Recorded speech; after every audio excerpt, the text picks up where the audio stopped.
കോച്ചാണ്, infertility and woman empowerment എക്സ്പേർട്ടാണ്. എൻ്റെ ഒരു life success story start ചെയ്യുന്നത് ഞാൻ ഇൻഫെർട്ടിലിറ്റി ഫേസ് ചെയ്യുന്ന സമയത്താണ്. ഞാൻ ഒപ്റ്റോമെട്രിസ്റ്റ് ആയിരുന്നു. ബേസിക്കലി ഞാനൊരു ഒപ്റ്റോമെട്രിസ്റ്റാണ്. അപ്പം ഞാൻ ക്ലിനിക്കിൽ വർക്ക് ചെയ്യുന്ന സമയത്താണ് എൻ്റെ ഒരു റിയൽ ലൈഫ് സ്റ്റോറി സ്റ്റാർട്ട് ചെയ്യുന്നത് എന്ന് വേണമെന്നുണ്ടെങ്കിൽ പറയാം. അപ്പം ചെറുപ്പത്തിലെ ഒരു മിഡിൽ ക്ലാസ്സിൽ വളർന്ന ഒരാളായതുകൊണ്ട് തന്നെ വീട്ടിൽ നിന്നാണെന്നുണ്ടെങ്കിലും ഉമ്മ ഇപ്പയൊക്കെ അങ്ങനെ നമുക്ക് ജോബ് വേണം, ജോബിൻ്റെ ഇമ്പോർട്ടൻസും കാര്യങ്ങളൊക്കെ പറഞ്ഞതുകൊണ്ട് തന്നെ എനിക്ക് പഠിക്കുന്ന കാലത്തെ നല്ല ജോലി വേണം, വർക്ക് ചെയ്യണം എന്നുള്ളൊരു ഡ്രീം ഉണ്ടായിരുന്നു. അങ്ങനെയാണ് ഒപ്റ്റോമെട്രി വരെ ചൂസ് ചെയ്യുന്നത്. പെട്ടെന്ന് എനിക്ക് ജോബിലേക്ക് എത്താലോ, ഒരു പ്രൊഫഷണൽ ഡിഗ്രി ഉണ്ടെങ്കിൽ നമുക്ക് പെട്ടെന്ന് ജോബ് കിട്ടല്ലോ എന്നുള്ള രീതിയിൽ. അപ്പം അങ്ങനെ ഞാൻ പഠിച്ചുകൊണ്ടിരിക്കുന്ന സമയത്ത് 3rd ഇയറിലാണ് എൻ്റെ നിക്കാഹ് കഴിയുന്നത്. അത് കഴിഞ്ഞ് ഒരു 1 ഇയർ കഴിഞ്ഞിട്ടാണ് കല്യാണം കഴിയുന്നത്. എൻ്റെ ഇൻറ്റേൺഷിപ്പ് സമയത്തായിരുന്നു കല്യാണം. അപ്പം നമുക്ക് 2 പേർക്കും കുട്ടികൾ, ഫാമിലി എന്നുള്ളത് ഭയങ്കര ഇമ്പോർട്ടൻ്റ് ആയിട്ടുള്ളൊരു സംഗതി. അപ്പം നമ്മൾ നിക്കാഹ് കഴിഞ്ഞ സമയത്താണെന്നുണ്ടെങ്കിൽ പോലും ഇങ്ങനെ നമുക്ക് എത്ര മക്കൾ വേണം അതിനെക്കുറിച്ചൊക്കെ ഡിസ്കസ് ചെയ്യുക, അങ്ങനെയൊക്കെ ഉണ്ടായിരുന്നു. അപ്പോൾ പഠനം കഴിഞ്ഞ് ഫാമിലി ലൈഫ് എന്നുള്ളതായിരുന്നു 2 പേരുടെയും പ്ലാനും. അപ്പം അങ്ങനെ കല്യാണം കഴിഞ്ഞു. എൻ്റെ ഇൻറ്റേൺഷിപ്പ് ഞാൻ കംപ്ലീറ്റ് ചെയ്തു. ഇൻറ്റേൺഷിപ്പ് കംപ്ലീറ്റ് ചെയ്തതിൻ്റെ പിറ്റേന്ന് എൻ്റെ ഹസ്ബൻഡ് ഗൾഫിൽ നിന്ന് വന്നു. നമ്മൾ കംപ്ലീറ്റ്, ഞാൻ ഇത്രയും കാലം പഠിച്ചാലേ ഇനിയിപ്പോൾ എന്തായാലും ഒന്ന് ഫ്രീ ആവാം, ഇനി കംപ്ലീറ്റ് ഫാമിലി എന്നുള്ള രീതിയിലായിരുന്നു പോയിട്ടുണ്ടായിരുന്നത്. ഹസ്ബൻഡാണെന്നുണ്ടെങ്കിലും പറയാറുണ്ടായിരുന്നു, നമുക്ക് മക്കളൊക്കെ ആയിക്കഴിഞ്ഞാൽ മക്കളൊരു പ്രായം വരെ എന്താ പറയുക, നമ്മുടെ കൂടെ തന്നെ അവരെ വളർത്തണം, അത് കഴിഞ്ഞിട്ട് നിനക്ക് ഫ്രീ ആയിട്ട് ജോബിനൊക്കെ പോവാം എന്നുള്ള അർത്ഥത്തിലായിരുന്നു പറയാറുണ്ടായിരുന്നത്. ഞാനും അതിന് ഓക്കെ ആയിരുന്നു. അപ്പം അങ്ങനെ നമ്മൾ ഫാമിലി ലൈഫ് എന്നുള്ളതിലേക്ക് ഷിഫ്റ്റ് ചെയ്തു. അങ്ങനെ സ്വാഭാവികമായിട്ടും ഒരു 1 month 2 month, അതായത് കല്യാണം കഴിഞ്ഞ് 8 മാസം കഴിഞ്ഞിട്ടാണ് ഹസ്ബൻഡ് നാട്ടിലേക്ക് വരുന്നത്. പിന്നെ നമ്മൾ ഫാമിലി ലൈഫ് എന്നുള്ളതിലേക്ക് ഫോക്കസ് ചെയ്തു. അങ്ങനെ 2-3 മാസം കഴിഞ്ഞിട്ടൊന്നും പ്രഗ്നൻ്റ് ആവാത്തത് കൊണ്ട് തന്നെ സ്വാഭാവികമായിട്ടും നമ്മൾ ഹോസ്പിറ്റലിൽ കാണിക്കുന്നു. അങ്ങനെ അപ്പോഴേക്കും നമ്മുടെ ഒരു ആനിവേഴ്സറി, കല്യാണം കഴിഞ്ഞ് 1 ഇയർ ആവുന്നതിൻ്റെ ഒരു ആനിവേഴ്സറി ഒക്കെ ടൈമാണ്. ആ സമയത്താണ് നമ്മൾ ഇൻഫെർട്ടിലിറ്റി ഉണ്ട് എന്നുള്ളത് റിയലൈസ് ചെയ്യുന്നത്. നമ്മൾ നാട്ടിൽ തന്നെയുള്ള ചില ക്ലിനിക്കുകളിലൊക്കെ പോയ സമയത്ത് ഡോക്ടേഴ്സ് പറഞ്ഞു, നിങ്ങളൊരു 1 ഇയർ പോലും ഒരുമിച്ച് നിന്നിട്ടില്ലല്ലോ, ആദ്യം നിങ്ങൾ 1 ഇയർ ഒന്ന് ഒരുമിച്ച് നിൽക്കുക, എന്നിട്ടൊക്കെ ടെസ്റ്റുകൾ കാര്യങ്ങളൊക്കെ പോയാൽ മതി. പക്ഷേ നമുക്കാണെന്നുണ്ടെങ്കിലും ഫാമിലിക്കാണെന്നുണ്ടെങ്കിലൊക്കെ തിരക്കായിരുന്നു, മക്കൾ വേണമെന്നുള്ളതിൽ തന്നെ. അപ്പോൾ നമ്മളിങ്ങനെ ക്ഷമയില്ലാത്തത് കൊണ്ട് തന്നെ വേറെ ഹോസ്പിറ്റലുകൾ ഇങ്ങനെ ട്രൈ ചെയ്തു. അങ്ങനെ ആ കൂട്ടത്തിൽ നമ്മുടെ നാട്ടിലുള്ള ഒരു എക്സ്പേർട്ടായിട്ടുള്ളൊരു ഡോക്ടറെ അടുത്ത് പോയ സമയത്താണ് 2 പേർക്കും ടെസ്റ്റ് തരുന്നത്, 2 പേരും ടെസ്റ്റ് ചെയ്യണം എന്നുള്ള രീതിക്ക് പറയുന്നത്. അങ്ങനെ ടെസ്റ്റ് ചെയ്തപ്പോൾ ഡോക്ടർ പറഞ്ഞു, അത്യാവശ്യത്തിന് സീരിയസ് ആയിട്ടുള്ളൊരു കേസാണ്. നമ്മളങ്ങനെ കോഴിക്കോടുള്ള മറ്റൊരു ഹോസ്പിറ്റലിലേക്ക് റെഫർ ചെയ്തു. അതായത് ഒരു IVF സെൻറ്ററിലേക്കാണ് നമ്മൾ റെഫർ ചെയ്യുന്നത്. അങ്ങനെ അവിടെ പോയി സ്വാഭാവികമായിട്ട് അറിയാലോ, ഇൻഫെർട്ടിലിറ്റി ഹോസ്പിറ്റലുകൾ എന്ന് പറയുമ്പം ഒരുപാട് ക്ഷമ വേണ്ട ഒരു ഹോസ്പിറ്റലാണ്. കാരണം ഒരു ക്ലയൻറ്റ് കയറി കഴിഞ്ഞാൽ ഒരുപാട് സമയം നമ്മൾ വെയിറ്റ് ചെയ്യേണ്ടി വരും, ഒരുപാട് ടെസ്റ്റുകളുണ്ടാവും, കാര്യങ്ങളുണ്ടാവും. അങ്ങനെയൊക്കെ ഒരുപാട് വെയിറ്റിന് ശേഷം നമ്മൾ ഡോക്ടറെ കാണുന്നു. അവിടെ നിന്ന് ഇതേപോലെ നമുക്ക് ഒരുപാട് ടെസ്റ്റുകൾ എഴുതി തരുന്നു. നമ്മൾ എന്തിനും റെഡി ആയിട്ടാണ് ഹോസ്പിറ്റലിലേക്ക് പോയിട്ടുണ്ടായിരുന്നത്. ഈവൻ IVF വരെ ആണെന്നുണ്ടെങ്കിലും റെഡി ആണ് എന്നുള്ള രീതിക്കാണ് പോയിട്ടുണ്ടായിരുന്നത്. പക്ഷേ പിറ്റേ നെക്സ്റ്റ് കൺസൾട്ടേഷനിൽ ഇങ്ങനെ കാത്തിരുന്ന് നമ്മൾ ഡോക്ടറെ റൂമിൽ കയറി ടെസ്റ്റിൻ്റെ റിസൾട്ട് പറയുന്ന ദിവസമാണ് ഡോക്ടർ ഒരു ഇൻട്രൊഡക്ഷനും കൂടാതെ നമ്മളോട് ഡയറക്റ്റ് ഇങ്ങനെ പറയാണ്, സോറി, നമുക്ക് ദൈവത്തോട് പറയാം, എനിക്ക് ചെയ്യാനൊന്നുമില്ല. അപ്പം നമ്മൾ 2 പേരും ഭയങ്കരമായിട്ട് സ്റ്റക്കായി. കാരണം അന്ന് വരെ ഇൻഫെർട്ടിലിറ്റി എന്താണെന്നുള്ളത് നമുക്ക് അറിയില്ല, നമ്മളിതിനെപ്പറ്റി കേട്ട് വരുന്നേ ഉള്ളൂ. അപ്പം മക്കളുണ്ടാകാൻ വൈകുന്നൊക്കെ അറിയുന്നുണ്ട്, പക്ഷേ അതിനെ നമുക്ക് ചികിത്സകൾ ഉണ്ടാവും എന്നുള്ളതാണല്ലോ നമ്മൾ പ്രതീക്ഷിക്കുക. അപ്പം ഇത് കേട്ട സമയത്ത് ഞാൻ കംപ്ലീറ്റ് ആയിട്ട് സ്റ്റക്കായി. ഞാൻ ഹസ്ബൻഡ് സംസാരിക്കുന്നില്ല, ഞാനും സംസാരിക്കുന്നില്ല. അന്ന് നമ്മൾ ഹോസ്പിറ്റലിൽ നിന്ന് വീട്ടിലേക്ക് എത്തുന്നത് വരെ 2 പേരും മിണ്ടിയിട്ടില്ല. അപ്പം ആ സമയത്ത് ഇങ്ങനെ എൻ്റെ മൈൻഡിലേക്ക് മക്കളില്ലാത്ത കുറേ ആളുകളാണ് ഇങ്ങനെ പെട്ടെന്ന് വന്നു പോയത്. അതായത് മക്കളില്ലാതെ ഇങ്ങനെ നിൽക്കുന്ന കുറേ ആളുകളുടെ മുഖങ്ങൾ എൻ്റെ മൈൻഡിലൂടെ ആ സമയത്ത് കടന്നു പോയിട്ടുണ്ടായിരുന്നു. അപ്പം അവരുടെ ലൈഫ് നമ്മൾ നോക്കിക്കാണുന്നത് അയ്യോ അവർ മക്കളില്ലാതെ ഇങ്ങനെ വിഷമിച്ച്, കാരണം അവർ അധികാരോട് സംസാരിക്കൂല, ആരെങ്കിലും എന്തെങ്കിലും ചോദിക്കുന്ന സമയത്ത് പെട്ടെന്ന് കരയും, ആളുകളാണെങ്കിലും അവരെക്കുറിച്ച് ഭയങ്കര വിഷമത്ത് പറയും, അല്ലോ അവർക്ക് മക്കളില്ലല്ലോ. ഇത് കേട്ടിട്ട് ഇത് ഞാൻ കേട്ടത് കൊണ്ട് തന്നെ ഈ സംഭവങ്ങളാണ് ആ സമയത്ത് കംപ്ലീറ്റ് എൻ്റെ മൈൻഡിലേക്ക് വരുന്നത്. ഇനി മുതൽ എന്നെ ആളുകൾ അങ്ങനെയല്ലേ കാണാം, ഞാൻ അങ്ങനെ ആവാനല്ലേ ഇനി പോകുന്നത്, ഇനി എന്താണെന്നുള്ളതിനെക്കുറിച്ച് ഒരു ഐഡിയ ഇല്ലാത്തൊരവസ്ഥ, കംപ്ലീറ്റ് നമ്മളിങ്ങനെ ബ്ലാങ്ക് ആയി പോവാന്ന് പറയില്ലേ, ആ ഒരു അവസ്ഥയായിരുന്നു ഉണ്ടായിരുന്നത്. വീട്ടിലെത്തിയിട്ട് എന്ത് പറയും, വീട്ടിൽ ഭയങ്കര പ്രതീക്ഷയോടെ ഫാമിലി വെയിറ്റ് ചെയ്ത് നിൽക്കുകയാണ് എന്താ പറഞ്ഞത് എന്നുള്ളത് അറിയാൻ വേണ്ടിയിട്ട്. അങ്ങനെ ഞങ്ങൾ വീട്ടിലെത്തി നേരെ ബെഡ്റൂമിലേക്കാണ് പോകുന്നത് രണ്ടുപേരും. അപ്പം ഞാൻ കുറേ അവിടെ നിന്ന് എൻ്റെ ഇമോഷൻസിനെ റിലീസ് ചെയ്തു. ഞാൻ കുറേ കരഞ്ഞു. ഞാനൊന്ന് സെറ്റായി വന്ന സമയത്ത് ഞാൻ വീട്ടിൽ പറഞ്ഞു. അപ്പം പിന്നെ വീട്ടിൽ കുറച്ച് ദിവസം ഭയങ്കര ഒരു സൈലൻ്റ് ആയിരുന്നു. കാരണം ആ സൈലൻസ് വരാനുള്ള കാരണം അവിടെയും വിഷമമാണ് ഇവിടെയും വിഷമമാണ്. അപ്പം അത് സംസാരിക്കുമ്പം ഇമോഷൻസ് പുറത്തു വരും. അപ്പം നമുക്ക് എൻ്റെ ഒരു സ്വഭാവം ചെറുപ്പത്തിലേ ഇങ്ങനെ ഇമോഷൻ സപ്രസ് ചെയ്യുന്ന കൂട്ടത്തിലാണ്. ഞാൻ ഭയങ്കര സ്ട്രോങ് ആണെന്ന് പറയും, പക്ഷേ ഞാൻ സ്ട്രോങ് അല്ല എന്ന് എനിക്കറിയാം. അപ്പോൾ ഞാനിങ്ങനെ സ്ട്രോങ് ആണ് എന്നുള്ള രീതിക്കാണ് പുറത്ത് നിന്നുകൊണ്ടിരിക്കുന്നത്, പക്ഷേ ഉള്ളിൽ ഞാൻ എത്രത്തോളം വീക്കാവുന്നുണ്ട് എന്നുള്ളത് എനിക്കറിയാം. അപ്പം ഞാൻ ഈ പണികളൊക്കെ എടുക്കുന്ന സമയത്ത് ഇങ്ങനെ കുറേ സാധനങ്ങൾ ഇങ്ങനെ തലയിൽ വരും. ഇനി എന്ത് ചെയ്യും, ഇനി എന്താക്കും, ഞാൻ ആൾക്കാരോട് എന്ത് പറയും, ആൾക്കാരെന്നെ അങ്ങനെയല്ലേ കാണാം, ഇതൊക്കെ ഇങ്ങനെ വരുന്നുണ്ട്. അപ്പം ഒരു പോയിന്റ് എത്തുമ്പോൾ കൺട്രോൾ അപ്പാടെ പോകുമ്പോൾ ചിലപ്പോൾ ബാത്റൂമിലേക്ക് ഓടും, അല്ലെങ്കിൽ ബെഡ്റൂമിലേക്ക് പോയിട്ട് കുറച്ച് കരഞ്ഞിട്ട് പിന്നെയും തിരിച്ചു വരും. ഇങ്ങനത്തെ ഒരു സിറ്റുവേഷൻ ആയിരുന്നു ഒരു 2-3 വീക്സോളം. അപ്പം പിന്നെ ഇങ്ങനെ അതിനെ പോസിറ്റീവാക്കി എങ്ങനെ എടുക്കാൻ പറ്റുമെന്ന് ഞാൻ തന്നെ ചിന്തിക്കാൻ തുടങ്ങി. ഞാൻ വർക്ക് ചെയ്യാം, പെട്ടെന്ന് തന്നെ വർക്കിലേക്ക് കയറാം. ഡോക്ടർ നമ്മളോട് അഡ്വൈസ് ചെയ്തിട്ടുണ്ടായിരുന്നു, വെറുതെ ഇരിക്കരുത്, എന്തെങ്കിലും ചെയ്യണം. ഇൻഫെർട്ടിലിറ്റി ഫേസ് ചെയ്യുന്ന ആളുകളോടും എനിക്ക് പറയാനുള്ളത് ഇതാണ്, വെറുതെ ഇരിക്കരുത്, എന്തെങ്കിലും കാര്യങ്ങൾ ചെയ്തുകൊണ്ടിരിക്കണം ലൈഫിൽ. അപ്പം ഞാനങ്ങനെ പെട്ടെന്ന് വർക്കിലേക്ക് കയറി. കുറച്ചൊരു സമാധാനം എന്നുള്ള രീതിക്ക് കുഴപ്പമില്ല, വർക്ക് ഉണ്ടല്ലോ എന്നുള്ള രീതിയിലേക്ക് ഫോക്കസ് ചെയ്യാൻ തുടങ്ങി. പക്ഷേ എന്നാൽ പോലും ഈ തോട്ട്സ് നമ്മളെങ്ങനെ ഇറിറ്റേറ്റഡ് ആക്കിക്കൊണ്ടേയിരിക്കുകയാണ്. അപ്പം ജോബിലാണെങ്കിലും എനിക്കൊരു എൻ്റെ ഒരു പാഷനൊന്നും അല്ലാത്തത് കൊണ്ട് തന്നെ എനിക്ക് ഭയങ്കരമായിട്ട് അതിലൊരു ഗ്രോത്ത് വേണമെന്നുള്ള ചിന്തയില്ലാത്തത് കൊണ്ടും എന്താണ് അവിടെ ചെയ്യേണ്ടത് അത് ചെയ്യാമെന്നുള്ളതിനേക്കാൾ അപ്പുറത്തേക്ക് വേറെ ഒന്നും ഞാൻ അവിടെ ഒരു എക്സ്ട്രാ എഫേർട്ടും എടുക്കുന്നില്ല. എനിക്കിട്ട് താല്പര്യവും ഇല്ല അങ്ങനത്തെ ഒരവസ്ഥ. സാലറി കിട്ടുന്ന സമയത്ത് മാത്രം ഉണ്ടാകുന്ന സന്തോഷം. അങ്ങനെ ഇതിനിടയിൽ നമുക്ക് ഒരുപാട് അഡ്വൈസുകൾ പുറത്തുനിന്ന് വരുന്നുണ്ട്. ഹോസ്പിറ്റൽ ഇന്നടുത്ത് പോയി നോക്ക്, ആയുർവേദം, അലോപ്പതി, ഹോമിയോ, ഇങ്ങനെ ഡിഫറെൻ്റ് ആയിട്ടുള്ള ഇതിലൊക്കെ നമ്മളിങ്ങനെ ട്രൈ ചെയ്യാണ്. ആളുകൾ നമുക്ക് ഇങ്ങനെ പല സജഷൻസും തരുന്നു. അതിനനുസരിച്ചിട്ട് നമ്മൾ ഇങ്ങനെ ഹോസ്പിറ്റലുകളിൽ ഇങ്ങനെ പോകുന്നുണ്ട്. അങ്ങനെ പിന്നെ അതോടൊപ്പം തന്നെ നമുക്ക് മരണ വീട്ടിൽ നിന്ന് പോലും അവർ സജസ്റ്റ് ചെയ്ത ഡോക്ടറെ നമ്മൾ കാണിച്ചിട്ടില്ലെങ്കിൽ പിന്നെ അവർ നമ്മളെ ചീത്ത പറയുന്ന ഒരവസ്ഥയായിരിക്കും ഉണ്ടാവുക. എന്താ നിങ്ങളവിടെ പോവാഞ്ഞത്?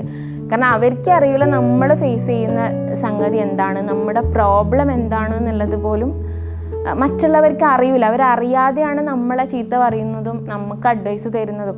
നമ്മൾ സ്നേഹത്തോടെ അത് സ്വീകരിക്കുന്നു, പക്ഷെ നമ്മളവിടെ ആക്ഷൻ എടുക്കാത്തതിന് റീസൺ ഉണ്ടാവുമല്ലോ. പക്ഷെ ഇങ്ങനെ കുറ്റപ്പെടുത്തലുകളും ചോദ്യങ്ങളൊക്കെ ആയപ്പം ഞാൻ കംപ്ലീറ്റ് ആയിട്ട് പിന്നെ എനിക്ക് നഷ്ടപ്പെടാൻ തുടങ്ങി. ഞാൻ പുറത്ത് ഭയങ്കര സ്ട്രോങ് ആണെന്നുള്ളത് പറയുന്നുണ്ടെങ്കിലും, കാരണം ഞാൻ സ്ട്രോങ് ആകുമ്പോൾ എൻ്റെ ഫാമിലിക്ക് സമാധാനം ഉണ്ടാവുന്നുള്ളൂ.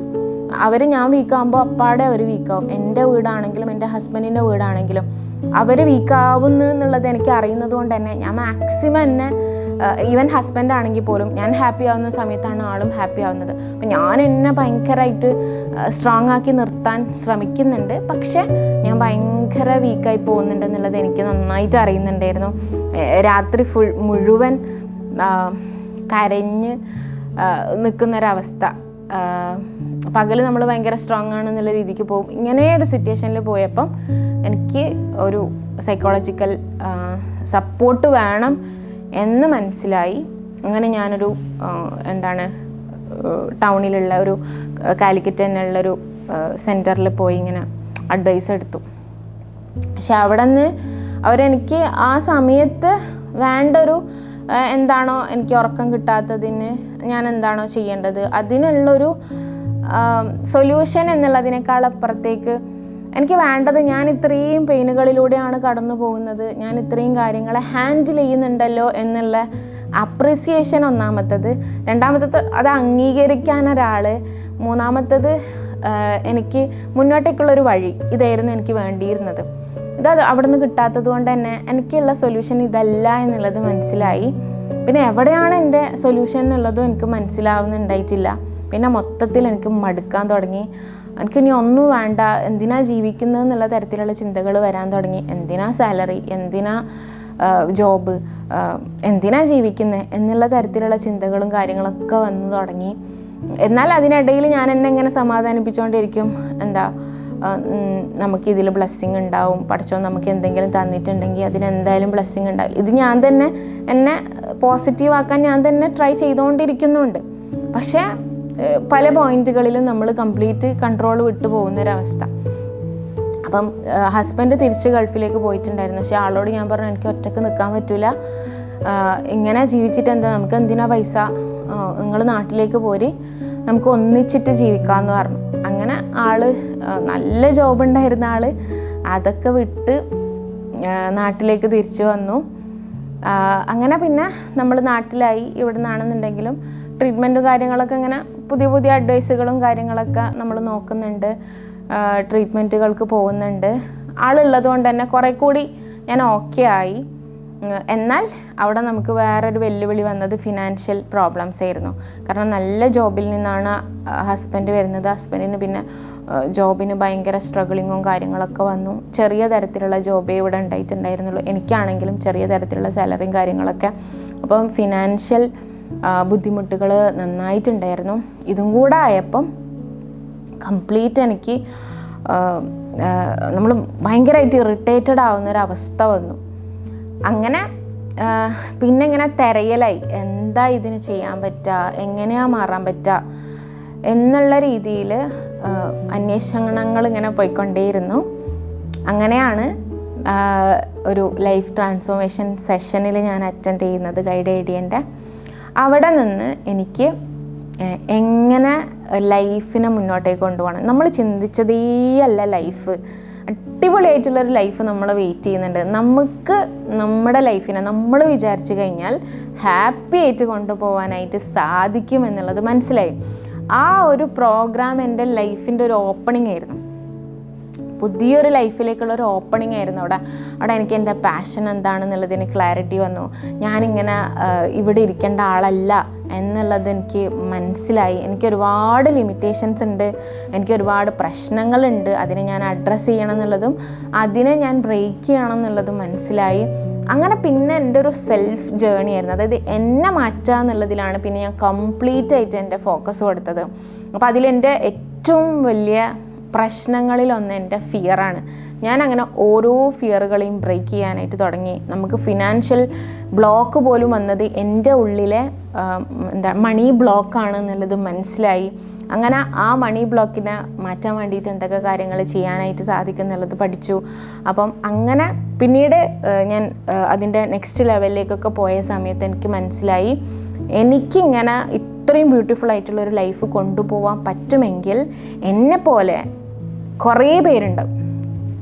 ഇൻഫെർട്ടിലിറ്റിയിൽ ചികിത്സകൾ എന്ന് പറഞ്ഞിട്ട് പോകുന്ന, സ്ട്രെസ്സും ടെൻഷനും ആയിട്ട് പോകുന്ന ഒരുപാട് ആളുകളുണ്ട്. ഒപ്പം തന്നെ ഇങ്ങനെ ഡോക്ടേഴ്സ് സ്റ്റോപ്പ് പറഞ്ഞിട്ടുള്ള കുറേ ആളുകളുണ്ട്. അപ്പം ഇവരെ എനിക്ക് ഹെൽപ്പ് ചെയ്യാൻ പറ്റല്ലോ എന്നുള്ളതിലേക്ക് ഞാനെത്തി. അങ്ങനെ എനിക്കൊരു കോച്ചാണെന്നുള്ളത് ഞാൻ തീരുമാനിക്കുകയാണ് ഉണ്ടായത്. അങ്ങനെ ഞാൻ കോച്ചാവുന്നു.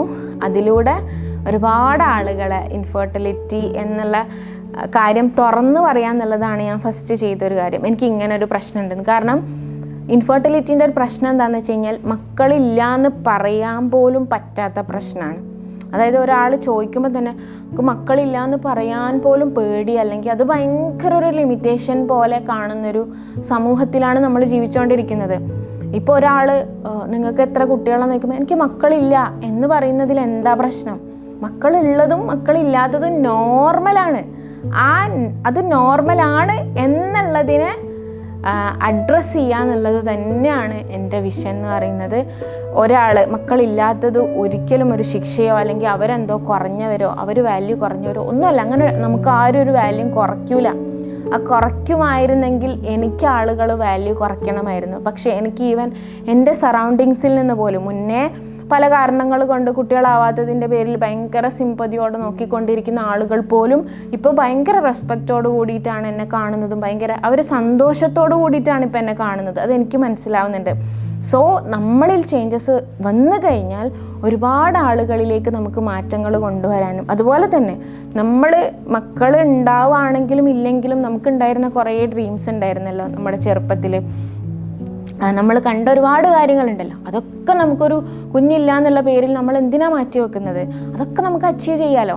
ആ രീതിയിലേക്ക് ഈവൻ അപ്പം ഒരു ബേബിക്ക് വേണ്ടിയിട്ട് ട്രൈ ചെയ്യുന്ന ഒരാളാണെന്നുണ്ടെങ്കിൽ പോലും അത് ട്രീറ്റ്മെൻ്റ് ഒരു സൈഡിലൂടെ നടക്കട്ടെ. എന്തിനാ നമ്മൾ നമ്മുടെ സ്വപ്നങ്ങളെ സ്റ്റോപ്പ് ചെയ്യുന്നത്? നമുക്ക് ആ സമയത്ത് എല്ലാം അച്ചീവ് ചെയ്യാൻ പറ്റില്ല. നമുക്ക് പഠിക്കാൻ പറ്റും, പുതിയ ജോബിന് അപ്ലൈ ചെയ്യാൻ പറ്റും, അല്ലെങ്കിൽ ജോലിക്ക് പോകാൻ പറ്റും, ഇങ്ങനെ എന്തൊക്കെ കാര്യങ്ങൾ, യാത്രകൾ ചെയ്യാനായിട്ട് സാധിക്കും. അപ്പം ഈ ചെയ്യാൻ പറ്റുന്ന എല്ലാ കാര്യങ്ങളും അതിൽ മക്കളുണ്ടോ ഇല്ലയോ എന്നുള്ളതിലല്ല പ്രശ്നം, നമ്മളതിനെ എങ്ങനെ എടുക്കുന്നു എന്നുള്ളതിലാണ് കാര്യം. നമുക്ക് വിധീനെ മാറ്റാനൊന്നും പറ്റില്ല, ശരിയാണ്. പക്ഷേ ആ വിധീനെ കാണുന്ന രീതി നമുക്ക് മാറ്റാം. ഏത് കാര്യത്തിന് പിന്നിലും ഒരു ബ്ലെസ്ഡ് റീസൺ ഉണ്ട്, ഒരു ബ്ലെസ്ഡ് ആയിട്ടുള്ള ഒരു വലിയ സീക്രട്ട് നമ്മുടെ പടച്ചവൻ അതിൽ കണ്ടിട്ടുണ്ട് എന്നുള്ളത് മനസ്സിലാക്കിയിട്ട് മുന്നോട്ടൊക്കെ പോവുകയാണെന്നുണ്ടെങ്കിൽ ബ്യൂട്ടിഫുൾ ആയിട്ടുള്ള ഒരു ലൈഫാണ് എല്ലാവരെയും വെയിറ്റ് ചെയ്തുകൊണ്ടിരിക്കുന്നത്.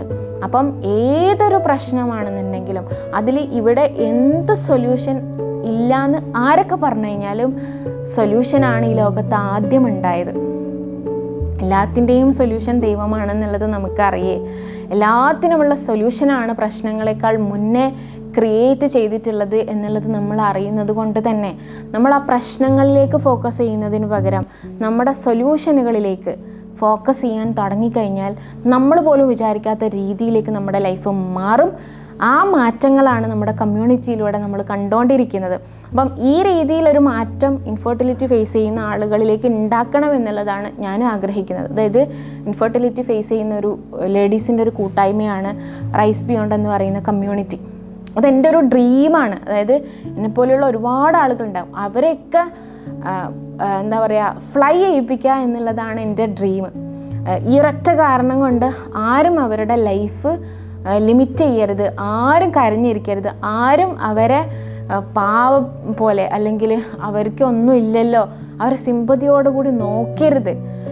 അങ്ങനെ ഒരാളും ഇവിടെ വിഷമിക്കരുത്. ഈ ലോകത്ത് ഒരു മനുഷ്യനും മക്കളില്ല എന്നുള്ളതിൻ്റെ പേരിൽ വിഷമിക്കുകയോ വിഷമിപ്പിക്കുകയോ ചെയ്യരുത് എന്നുള്ള ഡ്രീമിൽ നിന്നാണ് റൈസ് ബിയോണ്ട് എന്ന് പറഞ്ഞിട്ടുള്ള കമ്മ്യൂണിറ്റി ഉണ്ടായിട്ടുള്ളത്. ഒരുപാട് ആളുകൾക്ക് അതിലൂടെ റിസൾട്ടും ഉണ്ട്. സോ ഇതാണ് എൻ്റെ ജേണി, എൻ്റെ സക്സസ് ജേണി എന്ന് പറയുന്നത്. അപ്പോൾ ഇൻഫെർട്ടിലിറ്റി സക്സസ് സ്റ്റോറി എന്ന് പറയുമ്പോൾ പലപ്പോഴും ആളുകൾ വിചാരിക്കുക മക്കളായാൽ ഉള്ള സക്സസ് സ്റ്റോറികളാണ്. എനിക്ക് മക്കളായ സക്സസ് സ്റ്റോറി അല്ല പറയാനുള്ളത്. മേ ബി എനിക്ക് ഭാവിയിൽ മക്കൾ ഉണ്ടായേക്കാം ഇൻഷാ അല്ലാ. പക്ഷേ എനിക്ക് അതിനെ മുന്നേ എൻ്റെ ലൈഫിനെ സക്സസ് ആക്കിയിട്ട് കാണിച്ചു കൊടുക്കണം. ഒരാളത് ഇപ്പം എനിക്കത് ക്രിയേറ്റ് ചെയ്യാൻ പറ്റിക്കഴിഞ്ഞാൽ ഇവിടെ ഒരുപാട് ആളുകൾക്ക് അങ്ങനെ സക്സസ് ആവാനായിട്ട് സാധിക്കും. അപ്പം അങ്ങനെ സക്സസ് ആവണം ആഗ്രഹിക്കുന്ന ആളുകൾക്ക് എൻ്റെ കൂടെ കൂടാം. ഇനി ഇൻഫെർട്ടിലിറ്റി അല്ലെങ്കിലും ഏതൊരു ലേഡി ആണെന്നുണ്ടെങ്കിൽ നിങ്ങൾ നിങ്ങളുടെ പ്രശ്നങ്ങളെ മറികടന്നുകൊണ്ട് നിങ്ങളുടെ ഡ്രീമിലേക്ക് എത്താൻ ആഗ്രഹിക്കുന്നുണ്ടെങ്കിൽ നമ്മളുടെ ഹോപ്പ് ഹോം നിങ്ങളോടൊപ്പം ഉണ്ട് എന്നുള്ളതാണ് പറയാനായിട്ടുള്ളത്. അപ്പോൾ ഇതുവരെ കേട്ടിരുന്നതിന് താങ്ക് യു സോ മച്ച്.